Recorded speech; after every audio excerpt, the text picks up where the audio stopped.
বন্ধুরা, কেমন আছো সবাই? আজ আবারও তোমাদের সামনে নতুন রূপে চলে আসলাম।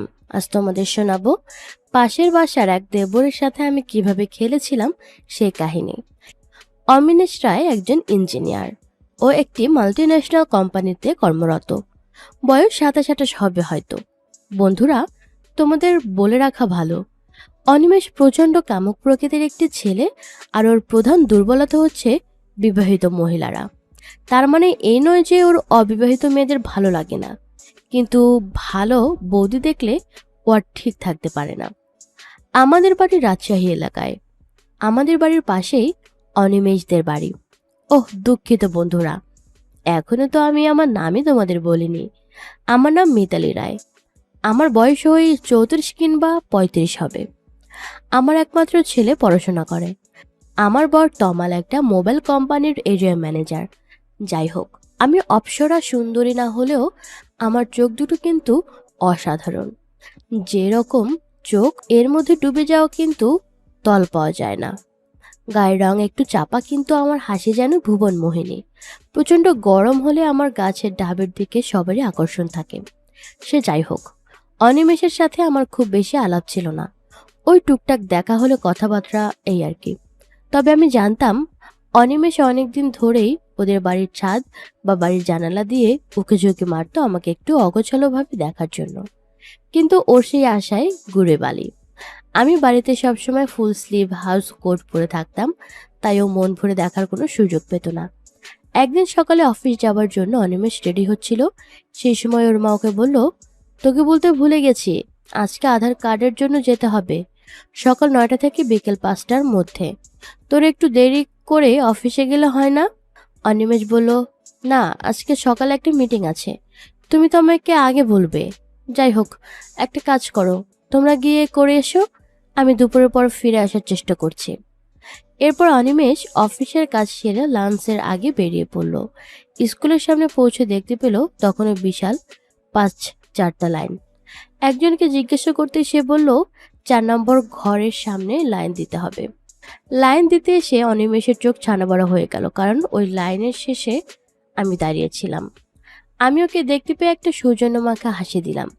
তখন আমি নীল রঙের একটা শাড়ি এবং স্লিভলেস ব্লাউজ পরেছিলাম। একে তো খুব গরম, তার উপর আঁচলটা কিছুটা সরে যাওয়ায় বেশ ভালো মতো বোঝা যাচ্ছিল, যা দেখে অনিমেষ নাড়াচাড়া শুরু করতে লাগলো। তারপরও আমার পিছনে এসে লাইন দিল।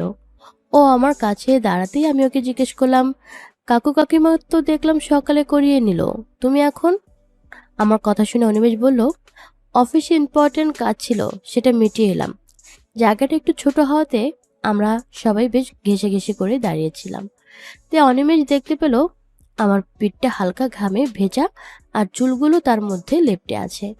পিছন থেকে আমাকে দেখে ও আর বাধা মানতে পারল না। তারপর অনিমেষ ব্যাগটা হাত থেকে নিয়ে কাঁধে নিয়ে নিল। এটা করতে গিয়ে ওর হাতটা পেছনের দিকে ঠেকলো, আর এতে করে আমি হালকা কেঁপে উঠলাম। ও তখন আমার মন বোঝার জন্য হালকা একটু রিস্ক নিল। এবার ও আস্তে করে হাতটা পেছনে ঠেকালো, আর অন্য হাতে মোবাইল নিয়ে নাড়াচাড়া করতে লাগলো। এমন ভাব করতে লাগলো যেন এসবেরও কিছুই জানে না। তবে কেন জানি আমারও নিজের অজান্তে ভালো লাগতে শুরু করলো। তাই আমিও কোনো হেলদোল করলাম না। আমি হাতে মোবাইল নিয়ে খুটখাট করতে লাগলাম। একটু পরেই আমি বুঝতে পারলাম অনিমেষ ভলিউম একটু বাড়িয়ে দিল। আমি তখন কিছু না বলে একটু এদিক ওদিক তাকিয়ে আবার মোবাইলে মন দিলাম। এই সুযোগে অনিমেষ আমাকে জিজ্ঞেস করলো, বাবুন কোথায়? বন্ধুরা, বাবুন আমার ছেলের নাম। ওর কথা শুনে আমি ওকে বললাম, এখানে তো ভিড় দেখে ওকে পিসির বাড়ি রেখে এসেছি। তখনও ওর হাতটা পিছনে ছিল, আর ওর ক্রিয়াকর্মের ফলে আমার মুখটা অন্যরকম হয়ে যাচ্ছিল। তাই আমি নিজেকে কিছুটা সামলে নেবার চেষ্টা করে অনিমেষকে বললাম, বাবুনের স্কুলে কম্পিউটার কোর্স শুরু হয়েছে, একটা কম্পিউটার কিনতে হবে। এই সুযোগে অনিমেষ আমাকে বলল, তুমি আমাকে হোয়াটসঅ্যাপে পিক করো, আমি তোমাকে ভালো কনফিগারেশনের দোকান বলে দিচ্ছি। এরপর আমি ওর নাম্বারটা নিয়ে নিলাম আর বললাম, ঠিক আছে, আমি তোমার সাথে যোগাযোগ করব। এর মধ্যে আমরা একদম কাউন্টারের সামনে পৌঁছে গেছি। এর মধ্যে ও জোরে একটা চাপ দিল। তখন আমার অবস্থা খুব খারাপ হয়ে গেল। এর কিছুক্ষণের মধ্যেই আধার কাজ হয়ে গেল। আমরা হাঁটতে হাঁটতে বাড়ির দিকে ফিরতে লাগলাম, কিন্তু আমি বেশি কিছু বললাম না। রাস্তার মোড়ে এসে আমি অনিমেষকে বললাম, আমি রিক্সা নিয়ে বাবুনকে পিসির বাড়ি আনতে যাব, তারপর বাবনকে নিয়ে এসে ফিরবো। আমার এই কথা শুনে ওর মুখটা যেন ফ্যাকাশে হয়ে গেল। আমি তখন বুঝতে পারলাম আজ ওর অনেক কিছু করার স্বাদ ছিল। সে আশায় জল পড়ায় ওর এমনটা হলো। সেদিন রাতে খাওয়া সেরে শুয়ে শুয়ে আমি হোয়াটসঅ্যাপে অনিমেষকে টেক্সট করলাম, কম্পিউটার ডিটেলস পাঠিও, থ্যাঙ্কস। আমার টেক্সট দেখে অনিমেষ তড়িঘড়ি করে একটা কম্পিউটার ডিটেলস আর একটা দোকানের ডিটেলস পাঠিয়ে দিল। এরপরও আমার রিপ্লাইয়ের জন্য বেশ কিছুক্ষণ অপেক্ষা করলো, কিন্তু আমি আর রিপ্লাই করলাম না। তাই ও একটু হতাশ হয়ে ঘুমিয়ে পড়ল। পরদিন সকালে অনিমেষ যখন অফিসের জন্য রেডি হচ্ছিল, তখন আমি ওকে ফোন করে বললাম, আমি সোনালি বলছি। অনিমেষ আমার ফোন পেয়ে খুব খুশি হয়ে আমাকে বলল, কি ব্যাপার বৌদি? আমি বললাম, তোমার দাদা একটু কথা বলবে। এরপর আমার স্বামী তমালকে বলল, তোমার কম্পিউটার ডিটেলসটা পেলাম, থ্যাঙ্কস। তবে আর একটা হেল্প করতে হবে, তুমি যদি দোকানের জায়গাটা আমাকে বুঝিয়ে দিতে তাহলে একটু সুবিধা হতো। আসলে এখন অফিসের কাজের জন্য একদম সময় পাচ্ছি না, রোজ বাড়ি ফিরতে অনেক রাত হয়ে যাচ্ছে, তাই হয়তো তোমার বৌদিকে একা একাই যেতে হবে। তমালের এই কথা শুনে অনিমেষ মনে মনে ভাবলো এটাই সুযোগ বৌদিকে কাছে পাবার। তাই ও তমালকে বলল, দাদা, বৌদি একা গেলে কি ম্যানেজ করতে পারবে? তার চেয়ে কাল শনিবার আছে, আমি সঙ্গে যেতে পারবো। ওর কথা শুনে আমার স্বামী তখন বলল, তাহলে তো খুব ভালোই হয়। কিভাবে যে তোমাকে ধন্যবাদ দেব, তোমার একটা খাওয়া পাওনা রইল কিন্তু তাহলে। তখন অনিমেষ মনে মনে বলল, খাবো তো নিশ্চয়ই, তবে যে জিনিসটা চাই সেটা তুমি খাওয়াতে পারবে না। তারপরে খুশি মনে অফিসের উদ্দেশ্যে বেরিয়ে গেল। নেক্সট শনিবারে 10টা নাগাদ আমি অনিমেষকে টেক্সট করে লিখলাম, কখন বেরোবো জানিও আমাকে। তখন অনিমেষ আমাকে জানালো ও 12টা নাগাদ বেরোবে, কিন্তু 11:30 নাগাদ ও আমাদের বাড়ি পৌঁছালো।